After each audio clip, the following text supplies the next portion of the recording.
미주 한인들의 정치 이야기, 미쿡 정치 농장.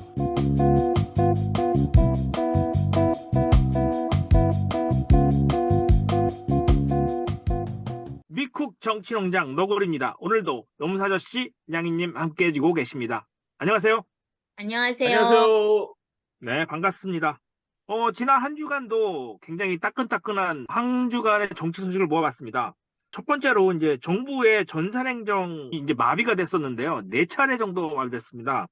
주민등록 시스템, 조달청 나라장터 시스템, 모바일 신분증 뭐 이런 것들이 멈췄었고요. 북한이 군사 정찰 위성을 발사했는데 이게 성공했습니다. 이 후속 조치로 이제 대한민국에서는 9.19 일부 파기, 뭐 일부 효력 정지, 뭐 이렇게 나왔었는데 북한에서는 9.19 합의를 파기했습니다.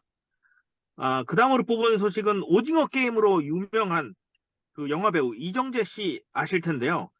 이정재 씨가 이제 160억 원의 그 배임 혐의로 수사를 받고 있었는데 검찰에서 무죄로 판결이 났습니다. 근데 좀 아이러니한 부분은 그 무죄 판결 이후에 한동훈 법무부 장관이랑 밥을 먹고 나왔다는 그런 소식이 있었고요.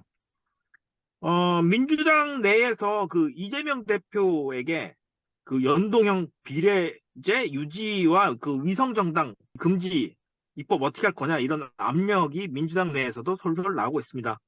근데 제가 이 부분은 제가 잘 모릅니다. 우리 패널분들과 함께 얘기를 들어봐야 될 것 같습니다. 제일 따끈따끈한 소식은 2030 부산 엑스포 개최가 무산되었습니다.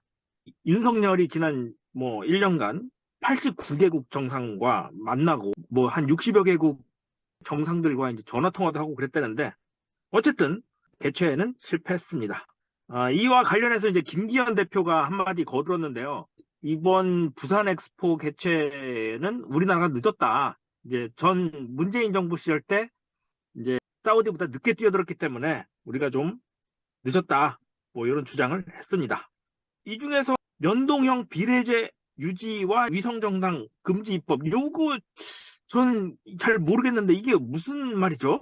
저희가 보통 그 국민들이 투표를 하면 각 지역별로 국회의원 후보들이 선거에서 이길 때 뭐 지금 한국은 소선거구제로 돼 있어가지고 예를 들어 민주당과 국민의힘 외에도 지금 작은 군소 정당들이 있잖아요. 정의당도 있고 뭐 우리가 잘 모르는 정당들도 있고 이렇게 하다 보면 여러 사람이 나올 경우 투표수 유리 뭐 국민의힘 뭐 30%, 뭐 민주당 20%, 그리고 뭐 그 나머지 사람들이 몇 프로를 갔던 간에 30%된 사람들이 무조건 당선이 되는 거잖아요. 그렇게 될 경우 전체적으로 봤을 때 투표율이 민주당과 국민의힘이 차이가 별로 없다 하더라도 만약에 비례대표제가 없으면 무조건 다 한 정당에 다 몰리게 될 수밖에 없는 상황이기 때문에 저희 투표를 할 때 투표 네. 용지에 뭐가 있습니까?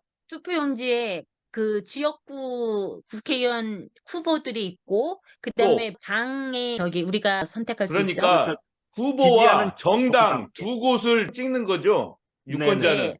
예, 그래서 당연히 표를 제일 많이 받은 국회의원 후보는 당선이 되는 거고 유권자가 또 정당 투표를 하기 때문에 거기에서 정당이 얼마나만큼의 표를 많이 얻었나 그거에 따라서 국회의원 의석 수를 배분한다. 그게 바로 비례대표제죠. 네, 네. 그거가 바로 병립형이라고 그러니까 대한민국에서 계속 해왔던 방식이 그 방법이에요. 네. 근데 그러다 보니까 결국은 현 정당밖에 비례대표도 이렇게 할 수 없는 거예요. 그래서 예를 들면 2020년 그 전에 20대 국회의원 선거에서는 정의당에서 한 9% 정도의 그 비례대표 득표율을 얻었는데도 실제 국회의원이 된 사람 수는 6명인가 그 정도밖에 안 됐다고 하더라고요. 그러니까 실제의 그 퍼센트만큼 못 갖게 되니까 그래서 작은 정당들을 더 반영하기 위해서 21대에 처음으로 시도한 게 총 대한민국의 국회의원 수가 300명이에요. 거기에서 이 지역구에 253명이 있고 나머지 47명이 비례대표제인데 그 전에는 다 병립형이라고 그래서 아까 말씀하신 것처럼 비례대표 우리가 당을 선택한 그 당의 그 득표율에 따라서 그 47명을 그 퍼센티지로 나눠서 그렇게 가져갈 수 있게 돼 있는데 지난번에 했던 준연동형 비례대표제. 그래서 좀 간단하게 한번 설명을 하면 기존의 병립형을 47석에서 17석은 병립형으로 그대로 가고요. 30석은 연동형으로 가는데 그게 어떻게 되냐면 예를 들면 이런 거예요. 국회의원 수가 300명이 있잖아요. 그러면 예를 들어 민주당에서 100명이 그 실제로 나왔다 하면 그 300에서 100을 뺀 수에서 비례대표제 투표율이 반영이 된 그 숫자를 곱해서 그것도 2로 반으로 나누는 이런 방식을 해서 30석을 다양하게 나누는 거예요. 되게 굉장히 복잡해요. 근데 복잡하네요, 여기서 진짜. 그러니까 예. 제가 볼 때는 너무 이렇게 자세히 알 필요가 없고 핵심은 뭐냐면요. 국회의원이 많이 나온 당에는 비례대표 수를 좀 줄이자라는 의미예요, 결국은. 근데 음. 21대에 발생했던 게 우리 너무 잘 알잖아요. 위성정당 만들어진 거요. 뭐 더불어시민당, 열린민주당뿐만 아니라 네네. 국민의힘도 이름이 뭐였죠? 조그맣게 분당해가지고 네. 뭐 약간 위성정당 뭐 나왔어요. 그래서 그때도 민주당 같은 경우는 좀 되게 양심적이고 특히 뭐 이탄희 의원 같은 그런 분들은 위성정당 만들면 안 된다 절대 반대하고 왜냐면 이게 민주 국가로서 더 앞으로 나가는 길인데 지역의 국회의원 후보한테 투표를 하고 또 어느 정당을 지지하느냐 이거를 찍는 거지 않습니까? 그런데 그렇죠. 네. 이렇게 비례대표 때문에 우리가 더 많이 받을 수 있는데 비례대표를 요 새로운 준연동형 때문에 더 받을 것 같으니까 정당 하나를 또 만들어서 유권자들한테 어떻게 호소하느냐. 지역구 후보는 우리 정당을 찍어주시고 정당 투표는 우리가 세운 AA 정당한테 찍어주세요. 이렇게 얘기하는 게 바로 꼼수라 이거죠.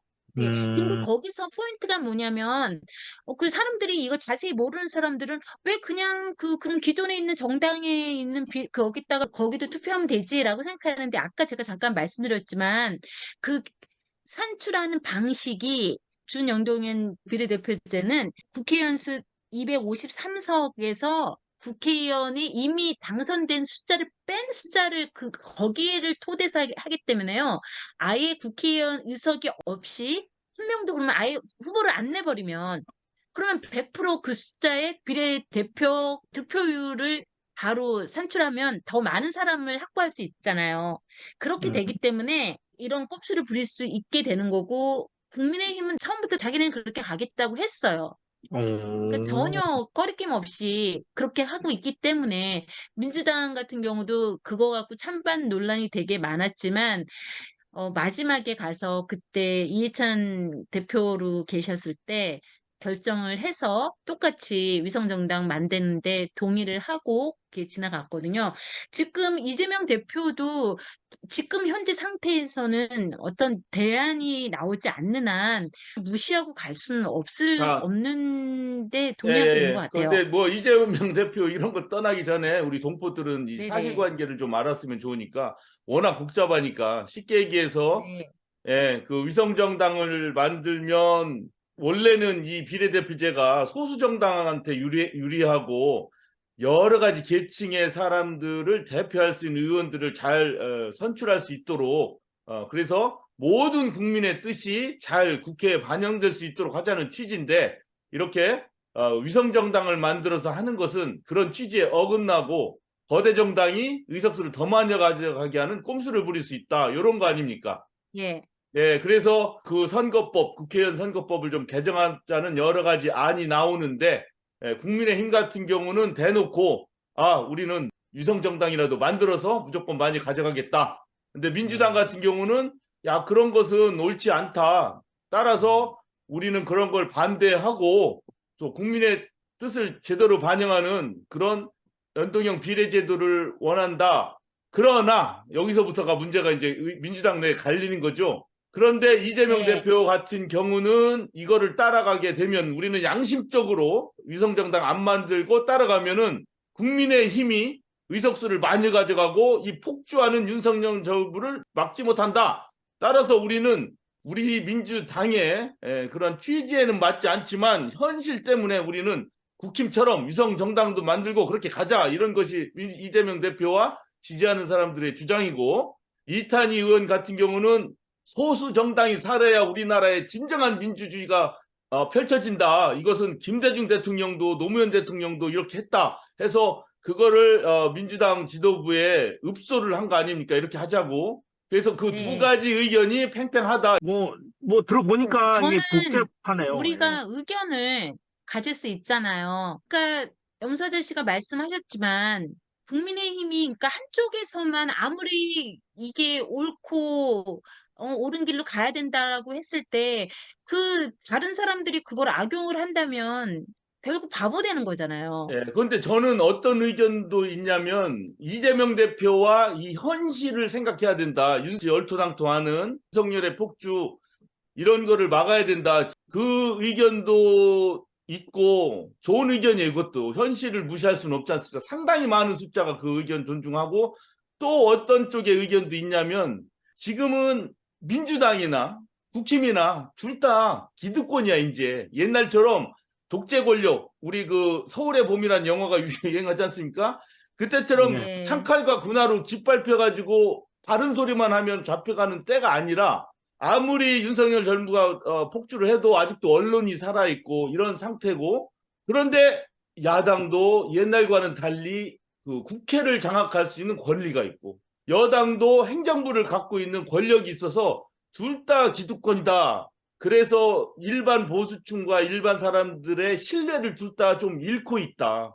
그런 때에는 차라리 정도를 걸어서 소수 정당의 진출 기회를 마련하는 선거법, 국회의원 선거법을 지지해서 소수 정당의 소리로 나가게 듣게 하는 그런 선거법으로 가자. 이런 의견도 다 있습니다. 양인님 같은 경우는 현실을 중시하자. 그래서 이재명 대표와 민주당 지도부의 의견에 찬성한다. 지금 그 얘기 하시는 거죠? 네, 그런가 하면 이탄희 의원이 지금 11월 28일 어저께 날짜죠.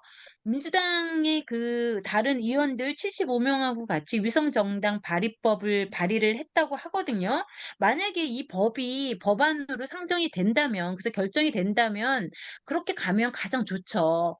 그렇게 됐을 때 지금 용해인 의원이 기본소득당 너무 잘하고 있잖아요. 진짜 한 명의 국회의원이 진짜 100명의 국회의원보다 더 낫다는 소리를 지금 듣고 있는데, 그런 국회의원이 더 많이 나올 수 있지 않을까 기대를 해볼 수 있기 때문에, 저는 만약이라도 이 법만 상정될 수 있다면 그렇게 가는 게 옳다라고 생각이 돼요.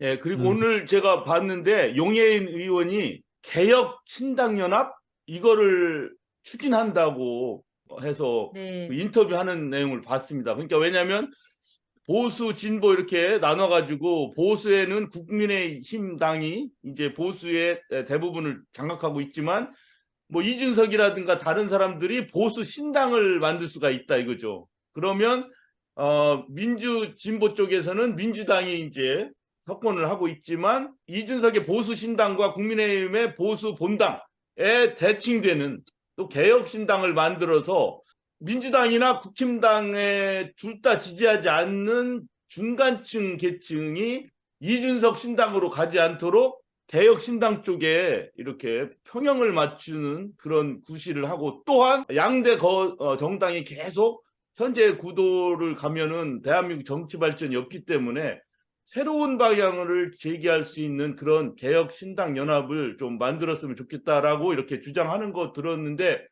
굉장히 저 같은 경우는 호소력이 있었어요.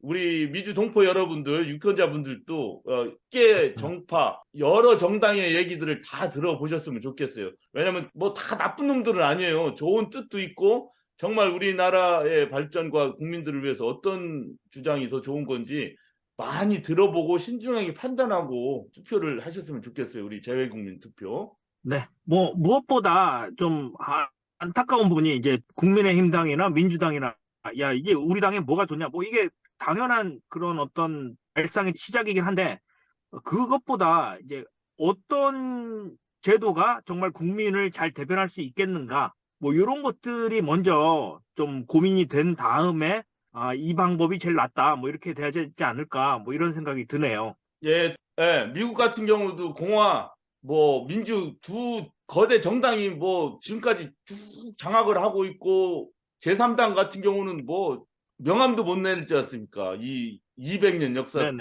속에서. 그런데 대한민국은 지금 이렇게 여러 가지 의견도 있고 뭐 고쳐보려고 노력하고 하고 막 있잖아요. 제가 볼 때는 지금 이런 진통이 있고 의견이 다르고 뭐 그래가지고 싸우고 꼼수도 부리고 뭐 하고 있지만 미국 이 정치 의회보다는 오히려 좀 더 역동적이다 막 이런 느낌도 들어요. 전 이렇게 크게 볼 때 지금은 괴롭겠죠. 내가 원하는 의원 안 되고 내가 원하는 이런 정당법이 아니네 막 하면서 실망할 수도 있겠지만 이렇게 활발하게 논의하고 기본소득당 뭐 이런 분들이 나와서 열심히 활동 잘하고 하는 거 보면 미국보다 좀 나을 수도 있다 이런 생각도 듭니다. 네, 뭐 저도 뭐 염사저씨 이탄희 의원 뭐의 발언에 굉장히 동의를 하는 것이 지금 미국의 이 양당 정치를 보면 좀 힘들잖아요. 보기도 힘들고 뭐 공화당이 어쩌고저쩌고 하면 민주당이 뭐 어쩌고저쩌고 하고 뭐 이렇게 양당 정치밖에 안 되기 때문에 굉장히 이원화된 국민을 대변하는 그런 것밖에 안 들려서 좀 다양한 계층의 정당이 생겼으면 좋겠고 국민들이 좀 정치에 관심을 갖고 그런 정당도 좀 만들고 그랬으면 좋겠습니다. 그러니까 여러 사람들이 다 참여해서 목소리를 높일 수 있도록 그 양당 정치가 되는 것은 굉장히 극과 극을 달리는 그런 롤러코스터 같은 느낌이 들어서 좀 뭐 개인적으로는 그런 생각이 드네요. 염살 씨, 미국 소식도 좀 있나요? 미국 소식 간단하게 하나 전해드릴게요. 네. 오늘 그 로살린 카터 미국 전 영부인의 장례식이 열렸습니다. 예. 가족장으로 이분의 고향이 플레인스 조지아인데 뭐 여기서 우리 노스캐롤라이나에서 별로 안 떨어졌죠. 예, 거기에서 가족들만 모여서 장례를 치렀습니다. 보니까 1927년생이세요. 로살린 여사는 상당히 장수하신 거예요. 근데 간단하게 얘기해서 로살린 여사는 상당히 적극적으로 이 미국의 발전을 위해서 노력을 했는데 그 중에서도 여성의 인권과 이 정신건강 문제 있죠. 이 1970년대만 해도 정신건강에 대한 이런 인식이 별로 없었어요. 그런데 이 스트레스, 막 정신적인 문제가 얼마나 삶에 중요한 것인가 이런 거를 일깨웠지 않습니까? 그래서 우리 책 AARP 그 책에도 보면 로살린 카터 여사의 그 연설 내용 같은 것들이 많이 인용돼요. 그래서 이분의 이런 뭐 영부인이니까 그렇게 했겠지라고 하는 것보다는 실질적으로 적극적으로 그런 분야에 뛰고 많은 사람들한테 영향을 줬어요. 그 영향을 받은 사람들이 미국 사회 각계각층에서 여성의 인권과 건강 문제, 보건 문제를 개선시키는데 상당히 역할들을 많이 했습니다. 그래서 미국 자체가 뭐 하나의 제국주의고 뭐 그 평가는 사람마다 다를 수 있겠지만 미국 내에서 볼 때는 그래도 인권과 여성들의 권한 그리고 건강한 삶을 위해서 노력을 하신 로살린 카터 여사에 대한 생각을 좀 하게 되고 또 우리 김건희 여사도 뭐 이해 못지 않지 않습니까? 또 좋은 일 많이 하실 건지 어떻게 양해님이 보실 때는 어때요? 진심이세요? 아유 우리도 저도 훌륭한 영부인이 돼야죠. 김건희 여사 아직 가능성이 지금 있지 않나요? 어때요? 그 어디였던가요? 르몽드였던가요? 아니면은 영국에서였던가? 안 그래도 김건희 여사의 외모에 대해서 뭐 특별한 그 시술을 받고 있고 그래서 그렇게 젊음을 유지하는 것 같다고 이렇게 대한민국의 그 성형 실력에 대해서 위상을 높여주고 있는 거는 사실인 것 같기는 해요. 하여튼 글쎄요. 뭐 네. 제가 들을 때는 그 얼마 전에 김건희가 굉장히 명품 핸드백을 받아가지고 김영란법에 네, 어떤 위배된다. 최 이런, 목사님. 네네. 그래서 그거 해명해달라 했더니 대통령실에는 뭐 꿀먹은 벙어리가 돼서 아무 발언이 없더라고요. 그냥 무시를 하는 건지 모르겠지만, 제가 볼 때는 그 정도 급은 아니라고 생각이 되네요. 예, 뇌물수수와 그다음에 또 불법적인 인사 개입 뭐 그런 것은 계속 문제가 될 것 같네요. 앞으로도. 지켜봐야죠, 우리가. 네, 맞습니다. 너무 지금 문제점들이 많이 드러나고 있는데 어떻게 될지 지켜봐야죠, 정말로. 네, 맞습니다. 뭐, 저희가 지켜보고는 있는데, 사실 매일매일 막 이런저런 일들이 많이 터져나오고 있고, 사실 앞전에 다루지 못했는데, 뭐 이준석과 인요한 의원의 그런 어떤 갈등, 뭐 부모한테 잘못 배웠다, 뭐 이런 폐륜 드립, 뭐 이런 것도 있었는데, 사실 많이 빠졌습니다. 그러니까 우리나라 정치가 진짜 굉장히 어지럽고, 또 한 가지 제가 말씀드리지 못한 부분이 하나 있는데, 그것이 뭐냐면, 그 위안부 할머님들 관련해서 새로운 법원의 판결이 나왔습니다. 그래서 그것이 이제 확정이 되면 이제 이용수 할머님 일본 정부의 물건들을 압류할 수 있는 그런 권한이 생기는데, 뭐 일본을 압류할 수는 없으니까 우리나라에 있는 일본 뭐 이런 물건들 내지는 건물들, 땅들 이런 것들을 압류할 수 있다. 근데 이게 확실하진 않아서 제가 못 전해드렸는데, 그런 부분들도 언론에서는 이제 정말 꿀먹은 벙어리처럼 아무 얘기도 안 하고 있는데, 그런 부분도 저희가 지켜보고 또 여러분들께 말씀드리겠습니다. 오늘 함께 해주신 우리 염사저씨 양님 수고 많으셨고요. 다음 주에 또 재미난 뭐 이야기들로 우리 애청자분들 찾아뵙도록 하겠습니다. 예, 정치 부분에 있어서 우리들이 잘 모르는 부분 이렇게 양희님과 우리 정치농장 분들 좀 노력해 주셔서 많이 알려주시고 그러면 큰 도움이 될 것 같습니다. 예, 뭐 머리에 지나고 있어요. 그러기 위해서는 저희가 또 재미난 내용으로 또 준비를 해가는 것이 마땅한 도리라고 생각이 드네요. 예, 모두 수고하셨고요. 다음 주에 또 뵙겠습니다. 예, 수고하셨습니다. 수고하셨어요.